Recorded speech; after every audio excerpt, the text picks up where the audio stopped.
Hello you guys, so today we're going to be making my apple cake.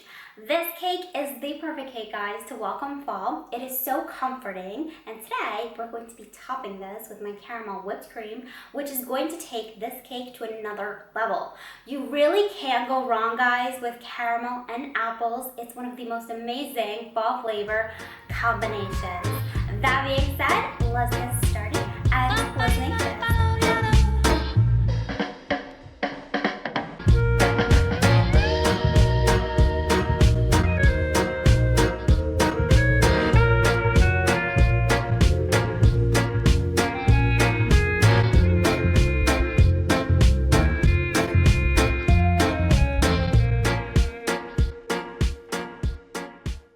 Okay, so in my bowl, I have some butter, vanilla extract, and I'm also going to add my sugar. Now, normally, I would tell you to beat this just until these ingredients combine. However, we're making loaf cake, and loaf cakes get the majority of their rise from the air that's whipped into the batter. This will also give you that signature cracked top, which is a must for loaf cakes. Feed this mixture for a good 2-3 minutes, and in the meantime, you can also add the eggs one at a time, making sure, again, to incorporate these really well. I'm also going to add some Greek yogurt. You can use sour cream if you prefer. This is also going to add extra tenderness and really soften your cake. Okay, so set this aside for a moment and give this video a thumbs up if you're enjoying it. Okay, so let's talk about the apples.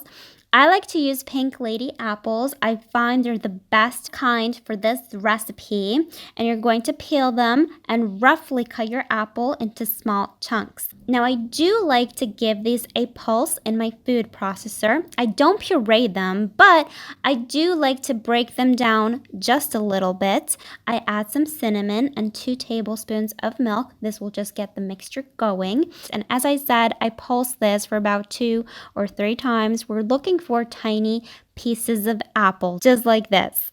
The reason I like to do this is because I like a little bit of apple in all my loaf cake and not just huge chunks of apple here and there, okay? Mix your apple with the rest of your batter.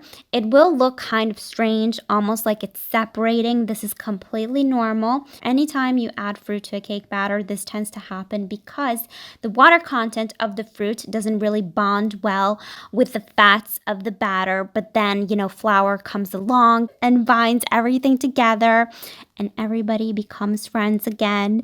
Okay, so do not overmix the flour mixture. As soon as it's incorporated, your batter is ready to be poured into a loaf pan, greased, floured, and lined with parchment paper. Spread the batter out as evenly as you can. Give it a good tap, and you're going to bake your cake in a preheated oven at 180 degrees Celsius or 350 Fahrenheit for about an hour. Do the toothpick or spaghetti test. If it comes out clean, the cake is ready. This cake looks absolutely beautiful. Golden, with that signature cracked top.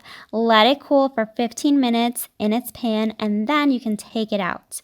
While that's cooling, I'm going to show you the other star of this recipe, which is the caramel whipped cream. You'll need some heavy cream and my salted caramel recipe. This caramel is made with just 2 ingredients, super simple, and I promise you, it's one of the most amazing caramels you will ever have. The link will be in the description box. Whip these up until soft peaks. We really want a soft whipped cream for this cake. Guys, once you try this caramel whipped cream, you will never want regular whipped cream ever again.